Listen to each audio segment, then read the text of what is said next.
Hey friend, welcome back to From Ashes to Glory. Today is day 34, and we're standing at one of the most haunting yet holy moments of the cross.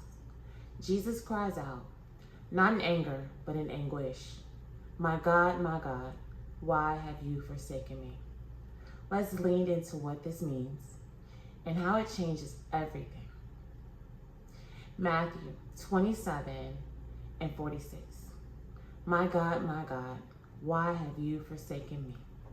I'm also going to read Psalm 22, verse 1. My God, why have you forsaken me? Why are you so far from saving me, so far from my cries of anguish? Matthew 27 and 46 has historical and prophetic context. It is direct fulfillment of Psalm 22. Jesus was quoting the first line of a deeply messianic psalm written by David. The Jews present at the time at the cross would have recognized the entire psalm from that one opening line. It would have been similar to quoting the first line of a hymn or a worship song today.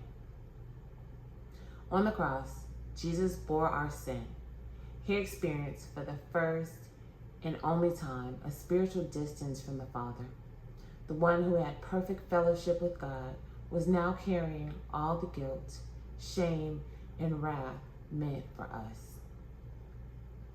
The word forsake or abandon implies being left behind in distress, helpless and alone. Jesus bore this burden so that we could be embraced.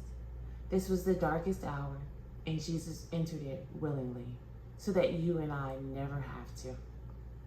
This wasn't Jesus doubting the Father. It was a cry of grief from not just death, but carrying the weight of all of our sin. Psalm 22 is a lament that ends in triumph.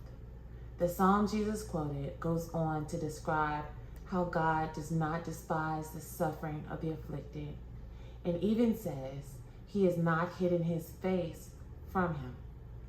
Even in feeling forsaken, Jesus was still fulfilling prophecy and pointing people back to the hope written in Scripture.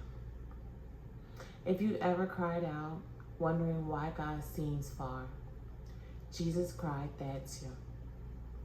The difference? Jesus endured real separation so that we could enjoy real reconciliation. Because Jesus was momentarily abandoned, you and I never are. And we never have to be. All right, let's close in prayer.